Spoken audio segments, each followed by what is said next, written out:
You know, I never knew that one day we come to social media platforms and speak to people who I really don't know. Because I decided to do something and I realized like I need people and I'm building for people and I have to speak to those people because repeatedly I have told you guys that in Africa, if you dare dream or do something, you're trying to solve a problem and of course when you're trying to solve a problem you have an objective that by the end of the day people should be able to adopt this solution which I'm building for them and I'm going to make money because that is business purely. That's what we learn in entrepreneurship. I think I started posting on social media platforms on 23rd May, and that time is when I decided to release GigsHub to the public so that you guys can get it, interact with it, with an objective which I'm actually sharing on the channel and other platforms. Now, since I started sharing those things, I've received so many calls, texts, people, some of them wanting to know how I do things, my experience, and I think it's a good thing that I introduced to you who I am. My name is Fred. I am a freelancer. I started freelancing around 2015, the first time, that time. You see, I went to Kenyatta University Student Computer Center to learn about copywriting.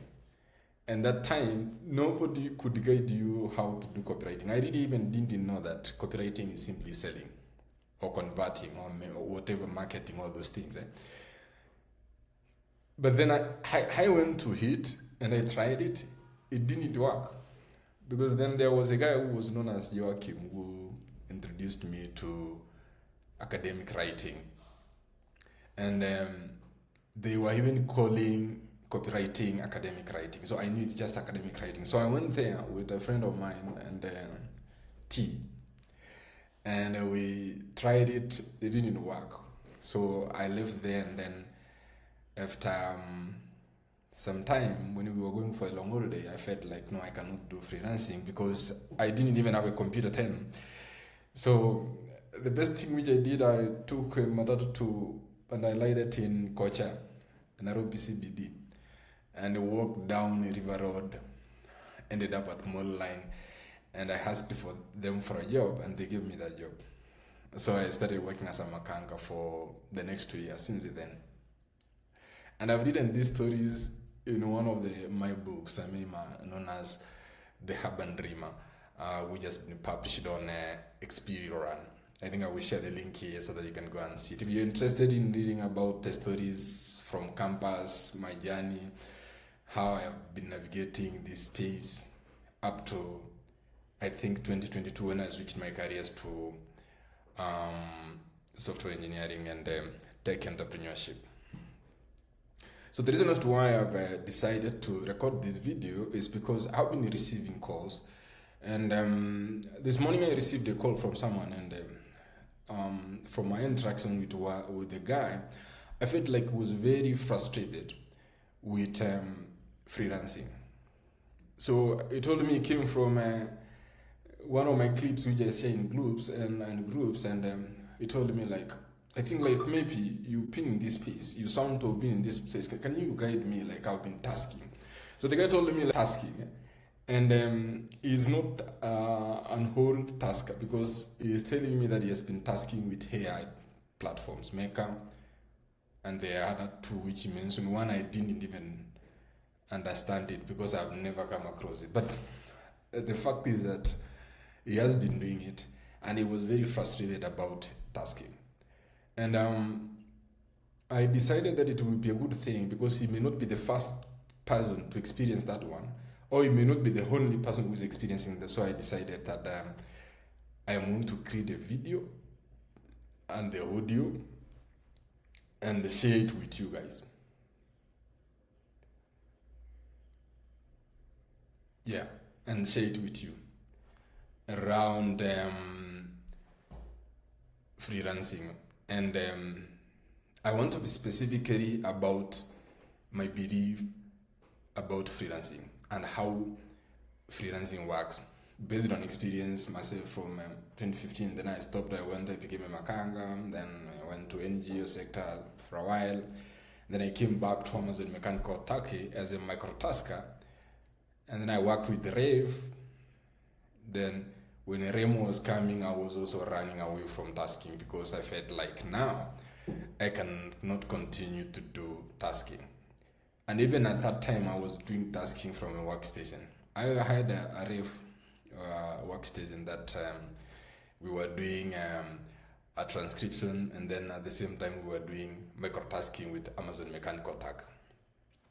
So having said that one, I want to just take you to this solo podcast, and I will be talking about how to move from tasking to freelancing and why most people stay stuck at the first level of freelancing. The biggest challenge. And the reason as to why I'm doing this thing is because I believe that freelancing has levels, it has systems and pathways. And that is to mean that you can't just move to freelancing once like that. It will take you time. That's why I'm having problems with people who say that I want you to tell me how to free or to make money online practically. It doesn't make any sense practically.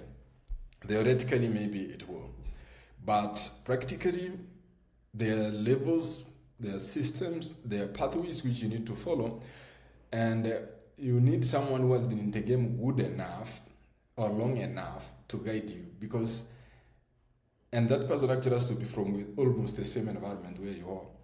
Because if you listen to podcasts from America, the people who are doing podcasts from some countries, actually those people who are in some of the developing countries and then they move to developed countries and they are doing podcasts from developed countries, and then you are consuming those podcasts about freelancing. So it will be very difficult for you even to understand it, because if you're going to adopt some of those things which they say, then there's a likelihood that you're going to be more frustrated than before. So let me go through to exactly what brought me here. And that what brought me here, remember I told you, is the guy who called me. And that guy was frustrated about tasking and so on things, which we shared. But now I just want to tell you how you can better position yourself so that you move from tasking to freelancing. And you should not feel like stuck, that you're not progressing despite the fact that you've been in this space for a minute. So what most of us think freelancing, we are freelancing, but in the real sense, you are not freelancing. What you're doing is something which I can liken to when you go to a construction site or you are doing a delivery. Let me say you are a delivery guy and someone calls you, Chale, can you drop me something from Gikomba or Muturwa? That's what I liken to tasking. Because through and coming back, what you've done is the physical activity. You have not really gained any skill, unless another way you do sales. But then if you are doing something like going to Gikomba and coming back, when you go to Gikomba, you discuss with those people.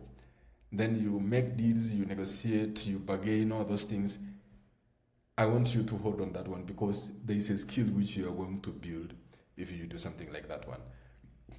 Maybe marketing and sales.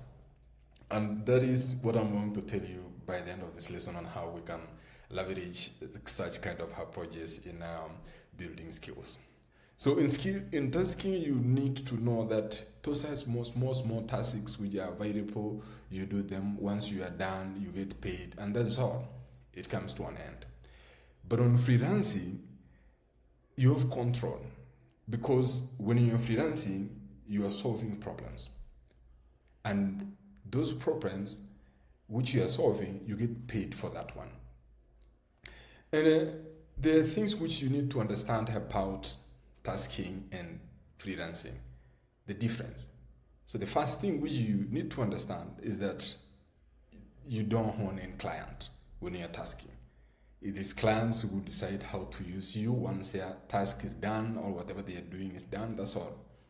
Then they are the ones who sets the pricing, the workflow, and they can decide to give you the job today. Like those people go to industrial area, they stand at the gate, and then the foreman comes, picks those who smiles to him, and that is it. So when tasks disappear, the way the guy was complaining, like Mercor has a project, the project will come to an end, another project will come. If you want this project, then once it ends, that is all about it. You will be looking for other tasks, right? But then the problem is not you starting with tasking.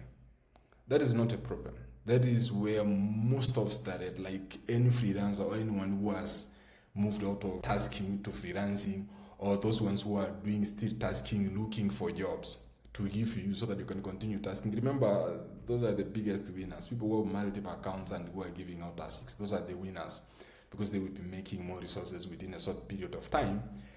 But you, once you're done with that small task, that is the end of you.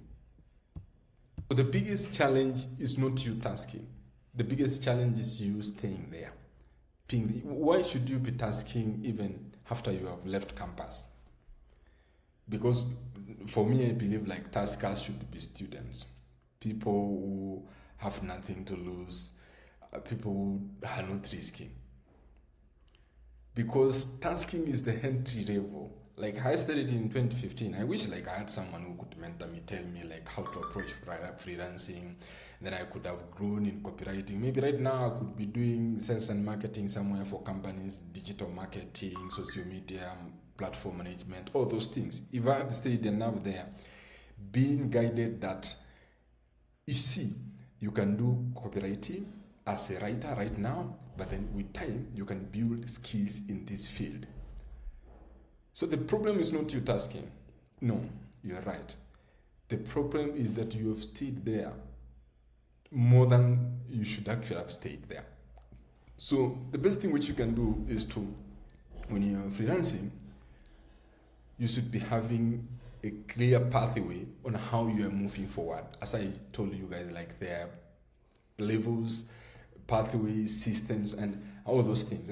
I am going to touch on them on a high level. So freelancing has levels, and the first level I have already discussed is tasking. You go, you get a task, you do it, you get paid. That is the end of it. But then, if you're following the right pathway in freelancing, then you're in the right place, because you will be moving every time. If you've been tasking for the whole year, in that whole year, you should have identified where there are opportunities. And once you have identified an opportunity, you start building skills around that opportunity. So you build skills. And remember, if you're tasking, you can be able to make money, small money here and there. And at the same time, you are building skills. Then you will be having an opportunity to even try your skills in those areas where you are tasking or whatever you are doing. So you don't have to move out of tasking. No, you can remain within tasking and then build your skills within that area so well that you can solve problems. And once you can be able to solve problems, then you will be moving to freelancing as a skills-based freelancer. So when I did tasking in 2020, I think, with Amazon Mechanical Turkey, and then after that one I did the Rev. But now when I was doing Rev, I had observed that tasking was not really reliable. So what I did is that I opened the workstation. I had the resources then. I opened the workstation and bought more accounts from Rev, and I gave guys to do it for me from the workstation. Then the remote work was not very common the way we have done right now. Like nobody has to come to the office. They can work from wherever they want and still deliver while accessing this virtual office. So once you start freelancing the way I did in tasking, then I decided now to move my skills to tech. By 2022, I had actually moved to software engineering. And like after 2 years later, I was freelancing as a software engineer, and I didn't stay there for so long. I don't like really staying in the same levels for so long because there's comfort there or it's serving some of my basic needs. I keep on moving very fast. So I moved from freelancing as a software engineering to specializing in consulting around product development roadmap and software engineering related tasks. Now where I meet people and consult with them, they share with me the problems, and then we discuss around it, and then we solve those problems. And then I stayed there before I got an opportunity to go to Accra to go and learn about building software businesses. And then now I had another opportunity now to move a little bit higher to go and build systems. So I stayed in Accra for like 1 year, and we tried to build like 3 products. One of them died here in Kenya, the one which we thought like it could have worked, a fintech company. So that is how you should be following pathways. So when I'm telling you guys repeatedly that there are levels, you should be able to understand those levels and have a clear roadmap on how to move through those levels. But then it's going also to be difficult at the same time, because there are people who are still on the tasking level, smart people who are able to get so many accounts and employment people, and they make more money, and those people who are working for them are looking onto those people as freelancers. You will stay there for the longest time, I can promise you. You will have to decide to move out of that place where you are. If you are tasking while aiming something next. You are tasking as a AI pro, as a AI trainer, or you are doing data annotations. You should be aiming the next thing. What are you doing there? And once you get the next space, you move, you keep on growing. But if you stay there, actually, the people who made big money from academic writing around 2008 to 2010, those guys, most of them never moved beyond academic writing. And those are the people who made the narrative that freelancing is academic writing. And I can tell you, most of those guys have been absorbed in the government because they could not survive long enough in tasking as academic writers. You get it? So when you're a freelancer, the clients don't pay you for tasking as a freelancer. They pay you for the problems which you are solving. Do you get me? Yeah, they are paying you for solutions which you are giving them. But see, for tasking, you are being asked by Mercor or Snorkel or any platform, Handshake, that you need to annotate data. Primarily, like, identify if this image is AI generated or not. Of course, the another thing which you do as a task now, the smart, sharp guy, now you call yourself sharp guy. You take the image and put it in cloud, and the cloud tells you, this is AI, this is not AI. What are you learning there? But then if you are using AI in a good way, then it can help you build skills around whatever you do every day. If indeed it deserves some soft skills that you can use AI to build on those skills and perfect them, such that by the end of the day, you can be able to make a living out of the solutions which you're building. For instance, if you're clicking patterns, filling rows, data entry guys, waiting for the next patch, identify images, all those things, then the solution is more of automation, systems, more cells. And you can look at what you do every day and be able to come up with a skill from tasking. So I'm basically saying, like, tasking is not a bad thing, it's a good thing, but then when you are there, you should be looking forward to the next thing which is more sustainable. And I want you to ask yourself a question, because I'm ending. I don't want it to be more than 20 minutes.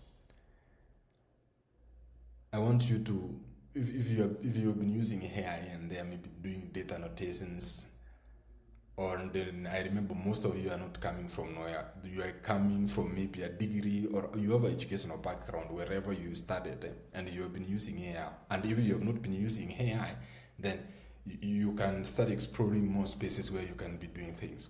So if you've been using AI to annotate data or whatever, go and ask AI, see, this is what I do every day in tasking.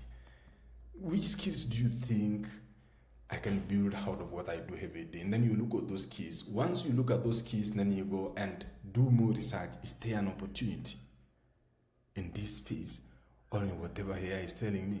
And if you see there's an opportunity, there are many ways which you can know if there is an opportunity. You can go to Fiverr, Upwork, or some of the sites which list jobs.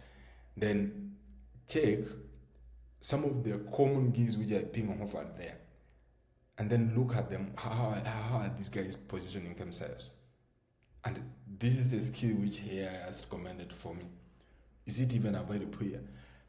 And if it is available here, I think I can do even better than this one, or I have found an easier way of doing it, and I can do it so well at a cheaper price and be able to get clients. From tasking to building the skills. And once you build those skills, now you specialize them as a skills-based freelancer. And then if you are luckier now, you find yourself in building systems. And that's what we do. We have grown gradually, and all the time we run. The last thing which I want to tell whoever who is watching this video, or the sort of podcast and whatever, please, don't stop learning. Learn, acquire knowledge, hamper yourself, get to know. Don't be using AI for 1 year and then you get a lot of information from AI. You solve so many problems easily using AI, and you think you know so many things that you really don't need to learn, you didn't need to acquire skill. You will be tasking forever. You will be tasking, and these guys who are now the sharp boys. Sharp boys are only those guys who can be able to go and look for opportunities, bring them here and give people. If you are a tasker, you are not. And I'm not a sharp boy because I don't do that one. I'm a startup guy. So don't be just walking around telling people I'm a sharp boy because you know how to use a proxy or those things. We did those things so many years ago. I think when we were doing Amazon Mechanical Turk. Another guy started long time ago. So like when you're using a sharp boy, you're just lying to yourself. And if you conceive a lie and you believe in it, one day you wake up and realize that you've missed so many things. So I hope that we are going to find time and organize for a podcast with someone who I have already identified, so that we can shed more light on freelancing, on actually moving from where you are stuck right now as a tasker to building the skills and then specializing in those skills. And we'll be using one of the proven frameworks known as Career Capital Framework, built by Professor Neil Carport. We are also going to use some of the scientific evidence in trying to first start with the mindset shift, psychological readiness, so that you have to shift the way you are thinking before you actually now dive into what we are saying about freelancing. Because most people just came to freelancing and they are finding a very different thing from it. It's because they didn't get the right guidance on how to do it. Thank you, and if you have questions, you can join our channel touching the link here below. And once you join our channel, you can reach out to me. I always post. I am a startup builder. And when you're building a startup, you wear all hats. You are the software engineer, the marketing guy, the customer support, the go-to-market strategist. You do everything. And remember, when the ideas are young, nobody understands them. Maybe people can come and tell you, okay, we can support you this way and that. But when it comes to not pushing the real thing, you are on your own. So I am available, and I've dedicated my time to this one. While I'm freelancing, I will be interacting with you. But remember, we are building an identity for ourselves. Gigs Up. Join the community. Complete your profile. By the end of this year, I want us to be in a strong community that I can be able to present all of us to global opportunities using some of the strategies which have been proven from Asian countries and other countries where they have managed to organize themselves, given themselves an identity, and given freelancing a meaning, and they are winning. And I'm speaking from experience because I also participate in AI training. Thank you, guys.